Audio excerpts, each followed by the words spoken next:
다 함께 사도신경으로 우리의 신앙을 고백하겠습니다. 나는 전능하신 아버지 하나님 천지의 창조주를 믿습니다. 나는 그의 유일하신 아들 우리 주 예수 그리스도를 믿습니다. 그는 성령으로 잉태되어 동정녀 마리아에게서 나시고 본디오 빌라도에게 고난을 받아 십자가에 못 박혀 죽으시고 장사된 지 사흘 만에 죽은 자 가운데서 다시 살아나셨으며 하늘에 오르시어 전능하신 아버지 하나님 우편에 앉아 계시다가 거기로부터 살아있는 자와 죽은 자를 심판하러 오십니다. 나는 성령을 믿으며 거룩한 공교회와 성도의 교제와 죄를 용서받는 것과 몸의 부활과 영생을 믿습니다. 아멘. 찬송가 539장 함께 찬양하겠습니다. 찬송가 539장입니다. 너 예수께 조용히 나가 내 모든 짐 내려놓고 주 십자가 사랑을 믿어 죄 사함을 너 받으라. 주 예수께 조용히 나가 내 마음을 쏟아놓으라. 늘은 미리 보시는 주님 그는 은혜를 베푸시리. 주 예수의 은혜를 입어 내 슬픔이 없어지리. 내 이웃을 늘 사랑하여 너 받은 것 거저주라. 주 예수께 조용히 나가 내 마음을 쏟아놓으라. 늘은 미리 보시는 주님 그는 은혜를 베푸시리. 주 예수를 친구로 삼아 늘 내 옆에 모시어라. 그 영원한 생명 샘물에 내 마른 목 죽이어라. 주 예수께 조용히 나가 내 마음을 쏟아놓으라. 늘은 미리 보시는 주님 그는 은혜를 베푸시리. 너 주님과 사귀어 살며 새 생명이 넘치리라. 주 예수를 찾는 이 앞에 참 밝은 빛 비추어라. 주 예수께 조용히 나가 내 마음을 쏟아놓으라. 늘은 미리 보시는 주님 그는 은혜를 베푸시리. 아멘. 오늘 하나님께서 우리에게 주시는 말씀은 누가복음 13장 10절에서 17절까지 말씀입니다. 누가복음 13장 10절에서 17절까지 말씀 우리 함께 읽겠습니다.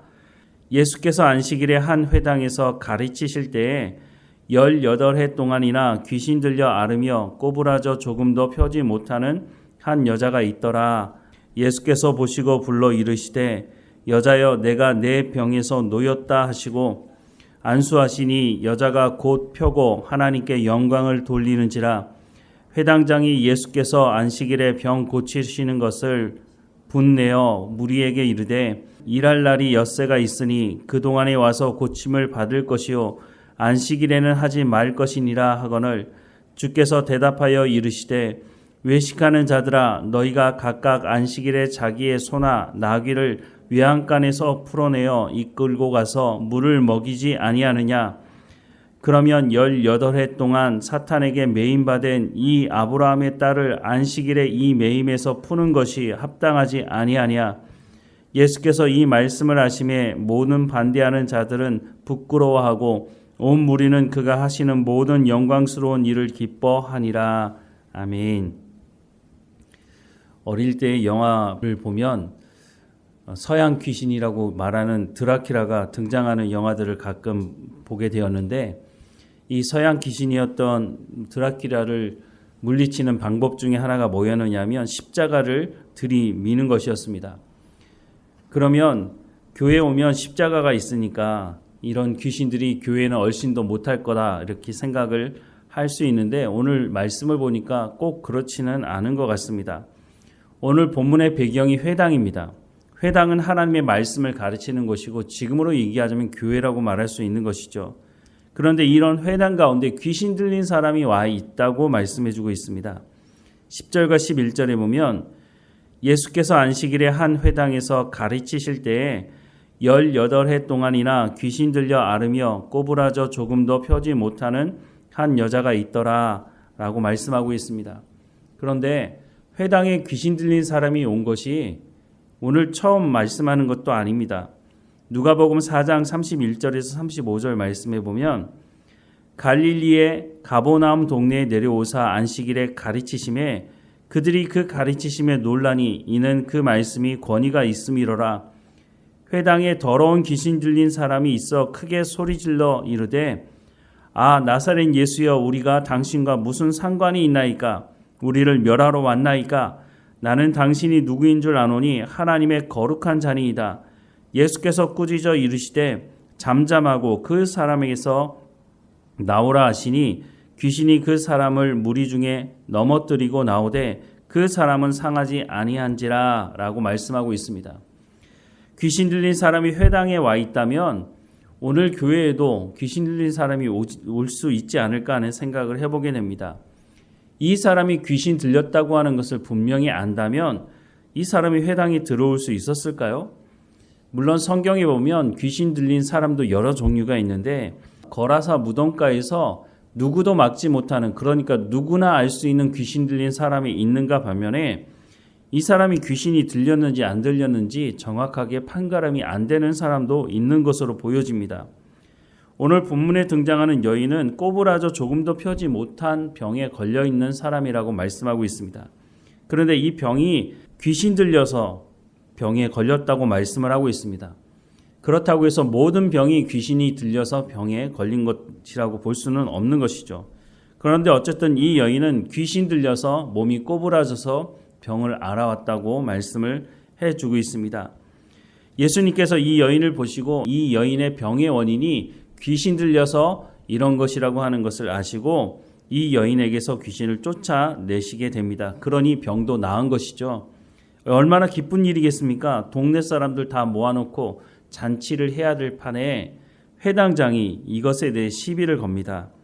14절 말씀을 보면 회당장이 예수께서 안식일에 병 고치시는 것을 분내어 무리에게 이르되 일할 날이 엿새가 있으니 그동안 와서 고침을 받을 것이요 안식일에는 하지 말 것이니라 하거늘 이라고 말씀을 하고 있습니다.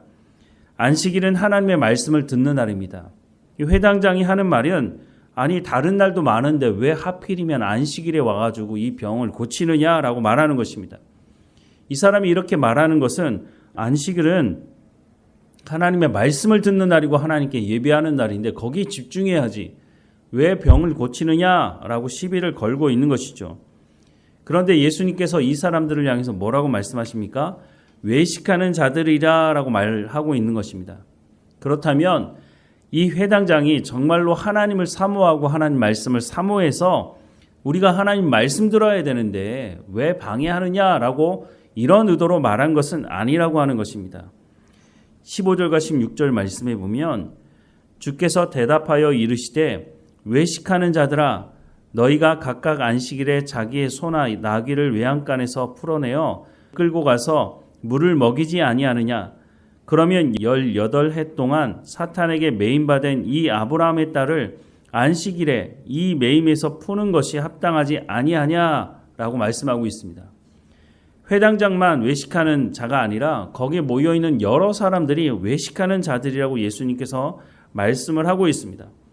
즉 이들이 회당에 모인 이유가 하나님의 말씀 듣기를 사모함으로 모인 것이 아니라고 하는 것을 말씀해주고 있는 겁니다. 구약시대를 생각해보면 이스라엘 백성들이 성전을 찾아와서 하나님께 제사를 드리기는 하는데 이 사람들이 하나님께 제사 드리면서 하나님을 만나고 하나님의 말씀을 듣기를 사모하며 나온 것이 아니라 오직 자신들에게 물질의 복만 허락해달라고 말하고, 그러니까 쉽게 말하자면 재물만 던져놓고 우리한테 나 재물 드렸으니까 나에게 물질적인 풍요를 허락해달라고 말했던 이스라엘 백성들, 그 사람들과 오늘 본문에 등장하는 외식하는 자들과 큰 차이가 없어 보인다는 것입니다. 그러니까 이 안식일이 하나님 중심으로 모인 날이 아니라 자기 중심으로 모인 것이죠. 그러니까 내가 기분이 좋은지 나쁜지가 더 중요한 것입니다. 내 기분이 상하고 내 감정이 상하면 안식일이고 뭐고 없다는 것이죠. 겉으로는 거룩한 채 하지만 속은 썩은 시체가 냄새를 내는 회칠한 무덤 같은 사람이라고 말씀하고 있는 것입니다. 그런데 더 놀라운 것은 이 사람들이 하나님의 말씀을 맡은 사람들이라고 하는 것입니다. 예수님은 외식하는 자들과 전혀 다른 모습을 보여주고 계십니다. 예수님은 사역을 시작하시면서도 이런 말씀을 하셨습니다. 누가복음 4장 16절에서 21절 말씀에 보면 예수께서 그 자라신 곳 나사렛에 이르사 안식일에 늘 하시던 대로 회당에 들어가서 성경을 읽으려고 서심해 선지자 이사야의 글을 들이거늘 책을 펴서 이렇게 기록된 데를 찾으시니 곧 주의 성령이 내게 임하셨으니 이는 가난한 자에게 복음을 전하게 하시려고 내게 기름을 부으시고 나를 보내사 포로된 자에게 자유를 눈먼 자에게 다시 보게 함을 전파하며 눌린 자를 자유롭게 하고 주의 은혜의 해를 전파하게 하려 하심이라 하였더라.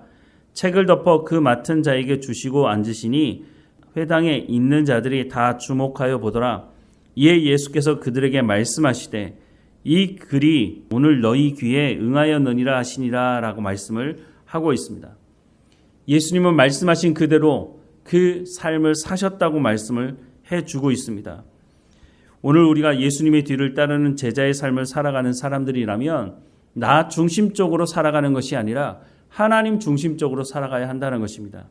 하나님께서 정하신 날, 하나님께 예배하는 날, 오늘 우리로 하자면 주일을 얘기하는데 나 중심적, 내 관점에서 내 생각에 내 기분대로 주일 예배를 드렸다 안 드렸다 하는 것이 아니라 하나님께서 우리를 불러주셨으니 하나님께서 예수 그리스도를 통해서 우리를 구원하셨으니 주일에 하나님 앞에 예배하는 날은 내 기분에 따라서 좋고 안 좋고가 아니라 내 기분과는 상관없이 내가 구원받은 백성이기 때문에 하나님께 기쁨으로 나와 예배를 드려야 하는 것입니다. 그러니까 주일날 예배당에 와서 웃어야 하는 겁니다. 그런데 예배 드릴 때 성도들의 표정을 보면 예배 드리기 전에 싸우고 온 것처럼 인상을 쓰고 예배를 드리는 분들이 한둘이 아닙니다. 내 기분에 따라 하나님을 예배하는 것이 아니죠. 하나님께서 나를 구원하셨으니 하나님 중심으로 하나님께서 나에게 하나님의 말씀을 들으라고 주일날 불러주셨으니 하나님 내 가운데 말씀해 주십시오. 말씀을 사모함으로 내 생명을 살리기 위해 불러주셨으니 감사함과 기쁨으로 하나님께 예배하는 날이 되어야 한다는 것입니다. 그러니까 주일날 예배당에 와서 거울을 보면서 내가 웃고 있는지 안 웃고 있는지 한번 확인하고 저 뒤에 거울이 있는데요. 들어오면서 한번 얼굴 표정을 한번 보시고 들어오시면 어떨까 하는 생각을 하게 됩니다. 억지로 하라는 말이 아닙니다. 하나님께서 우리를 구원해 주시지 않았습니까? 허물과 죄로 죽었던 우리를 구원하신 하나님께 얼마나 감사합니까? 그 하나님께 예배하러 왔으니 하나님께 기쁨과 감사함으로 예배 드려야 할 것입니다. 하나님 중심으로, 내 중심이 아니라 내 기분을 중심으로 예배 드리는 것이 아니라 하나님의 말씀을 듣기를 사모하는 하나님 중심으로 나와서 하나님을 예배하는 날이 되어야 할 것입니다. 주일은 생명을 살리는 날입니다. 내 생명을 살리는 날뿐만 아니라 내 이웃, 내 옆에 있는 형제, 자매의 생명을 살리는 날이라고 하는 것입니다. 그러니 내 입에 어떤 말을 담아두어야 하겠습니까? 내 마음에 어떤 말씀을 담아두어야 하겠습니까? 하나님께서 예수 그리스도를 통해서 우리를 구원하신 이 날 기쁨과 감사함으로 예배하는 우리의 삶이 되기를 주님의 이름으로 축원합니다. 기도하겠습니다. 사랑하는 하나님, 허물과 죄로 죽었던 우리를, 본질상 진노의 자녀였던 우리를 하나님께서 예수 그리스도를 이 땅에 보내셔서 그 큰 사랑을 통해서 우리를 구원하셨으니 우리가 하나님 앞에 나와 예배하는 날, 하나님께 기쁨과 감사로 예배하는 날이 될 수 있도록 우리의 삶을 주관하시고 인도해 주옵소서. 우리의 삶을 돌아보며 내가 기분이 상하고 내 생각대로 내가 기분이 좋으면 하나님께 기쁨으로 예배드리고 내가 기분이 나쁘면 슬픔으로 하나님을 예배하지 못하는 삶이 되지 아니하도록 늘 하나님 앞에 우리 가운데 허락해 주신 그 구원에 대한 감격과 감사를 잃어버리지 않도록 날마다 성령의 충만함으로 우리의 삶을 주관하시고 기쁨의 예배를 드리는 주일 예배가 될 수 있도록 하나님 인도해 주옵소서. 우리의 생명이 살아나는 예배가 되게 하시고 내 옆에 있는 형제와 자매의 생명이 살아나는 예배가 될 수 있도록 하나님 은혜를 베풀어 주옵소서. 말씀 듣기를 사모하는 마음으로 나아오니 하나님 우리 가운데 말씀해 주시고 말씀을 전하는 자도 하나님 말씀을 온전히 증거하게 하시고 말씀을 듣는 모든 성도들은 기쁨으로 하나님의 말씀을 받아들여 삶의 현장에서 그 말씀의 열매를 맺어가는 성도들의 삶이 될 수 있도록 하나님 은혜를 베풀어 주옵소서. 그래서 우리가 그리스도의 장성한 분량에 이르도록 하나님 이끌어 주시고 우리는 그 하나님의 말씀에 순종하는 믿음의 삶을 살아갈 수 있도록 하나님 인도해 주옵소서. 우리 주변에 어려움을 당하는 형제들 하나님 돌아보게 하시고 하나님 그들을 위해 중보하며 하나님의 말씀으로 생명을 살리는 일을 힘쓸 수 있도록 우리의 삶을 주관하시고 무엇보다 복음을 알지 못하는 사람들에게 예수 그리스도가 누구이신지를 우리의 생명을 살리기 위해 이 땅에 오신 예수님에 대한 복음을 증거하는 우리의 삶이 될 수 있도록 그래서 우리가 복음을 증거할 때 그들의 마음이 문이 열려져서 예수 그리스도를 영접할 수 있도록 성령께서 또한 역사해 주옵소서. 하나님 우리의 삶 가운데 날마다 좋은 것을 허락하시는 하나님께 뒤를 돌아볼 때마다 하나님께서 우리를 여기까지 인도하셨다고 믿음의 고백을 하며 하나님과 동행하는 삶이 될 수 있도록 인도해 주옵소서. 오늘도 깨어있게 하시고 주님과 동행하게 하시고 몸이 연약한 성도들 한 사람 한 사람마다 지켜주셔서 강건하여 지도록 하나님 인도해 주옵소서. 늘 우리와 함께 하시는 하나님께 감사하고 예수님의 이름으로 기도드립니다. 아멘. 하늘에 계신 우리 아버지, 아버지의 이름을 거룩하게 하시며 아버지의 나라가 오게 하시며 아버지의 뜻이 하늘에서와 같이 땅에서도 이루어지게 하소서. 오늘 우리에게 일용할 양식을 주시고 우리가 우리에게 잘못한 사람을 용서하여 준 것 같이 우리 죄를 용서하여 주시고 우리를 시험에 빠지지 않게 하시고 악에서 구하소서. 나라와 권능과 영광이 영원히 아버지의 것입니다. 아멘.